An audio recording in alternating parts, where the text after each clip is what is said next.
Thank you all so much. It's so good to be back with you all. And for my first sermon back, I dedicate this to Jason, because I believe this is my shortest sermon that I've ever written. So I'm going to let him time me. So 2 weeks ago, I was sitting on the rocky shores of the Sea of Galilee. All right? And the way they don't have, it's not like a beach over there. It's like almost sort of like the rocky beaches up in New England, sort of the big kind of basketball-sized rocks. And I'm watching the sunset, and it's maybe exactly where we hear about Jesus calling these first 4 disciples. I mean, I'm sitting there, and it's only a short walk from the ruins of the ancient town of Capernaum. All right, and Capernaum, if you go one more verse in our gospel lesson today, Capernaum is where Jesus and his new followers are headed in verse 21. And it caused my breath to catch in my chest a little bit, realizing that I might have been in the precise spot where Simon and Andrew were casting their nets when Jesus passed by. And I felt like I was in a special place, in a holy place, a sacred space. Now, after being home for 2 weeks, I wonder if I missed the main point of Jesus' ministry entirely. I was wrapped up in the specialness of the surroundings, and yet I wonder, what if Jesus picked that place and these people precisely for their ordinariness? In Jesus' time, anybody know what Galilee was known for?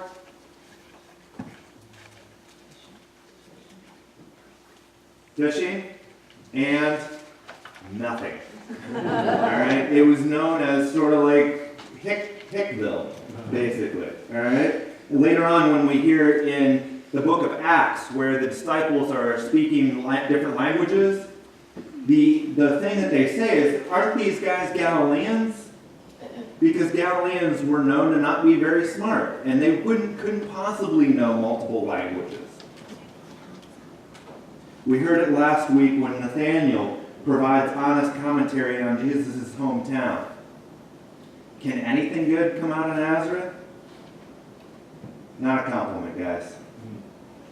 People from Galilee were considered uneducated hicks by the big city politicians and priests in Jerusalem, some 80 miles from where Peter, Andrew, James, and John stood.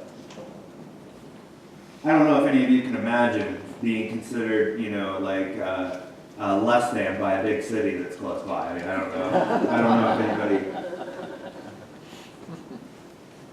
What's more is who Jesus chooses as his first followers. And I'm sure there were some prodigies in Galilean synagogues, but these guys are not them. The best and the brightest would have already attached themselves to rabbis if they'd shown any promise. And the rabbis didn't want these guys, but Jesus does. And this, perhaps, is the strangest part of this whole backwards story. Who recruits who in this story?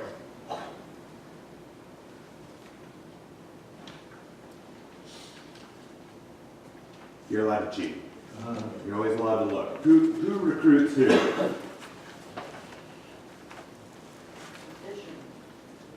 The fishermen are recruited by who?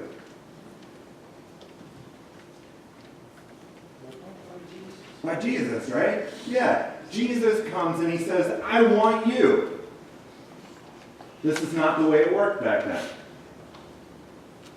In Jesus' time, teachers didn't seek out students, students sought out teachers. So this is completely the reverse. So we have a story where this is not where important things are supposed to happen. This is not who important things are supposed to happen to. This is not how important things are supposed to happen. I imagine Jesus having to call out at least twice to Simon and Andrew and James and John because they can't imagine any teacher wanting them. I kind of picture them saying, me? You want me? Jesus makes a habit of picking people who know how to work with their hands. Men and women with real pasts and real sins. And people from the wrong professions and the wrong backgrounds. People who thought that they didn't deserve God's love, or at the very least, they didn't think that they should be the ones sharing God's love. And yet this is who Jesus picks. Peter, Andrew, James, John, me and you. I was so grateful to experience the places where Jesus taught and performed miracles. And yet last Saturday, I was ready to come home. I was ready to come home to Erica. I was ready to come home to you all. I was ready to come home to Fayette County. I wanted to come back to the extraordinarily ordinary ways that St. Peter's is sharing God's love, hope, and forgiveness in our community and in our world. As much as it was a privilege to sit on the shore of the Sea of Galilee, it is a greater honor to watch our high schoolers in Walmart buy Christmas gifts for a young girl at the last moment because otherwise she'd have nothing under the tree. As amazing as it was to be in a place where Jesus was born, it's more sacred for me to work beside you in the Lafayette School Garden to provide food for hungry people.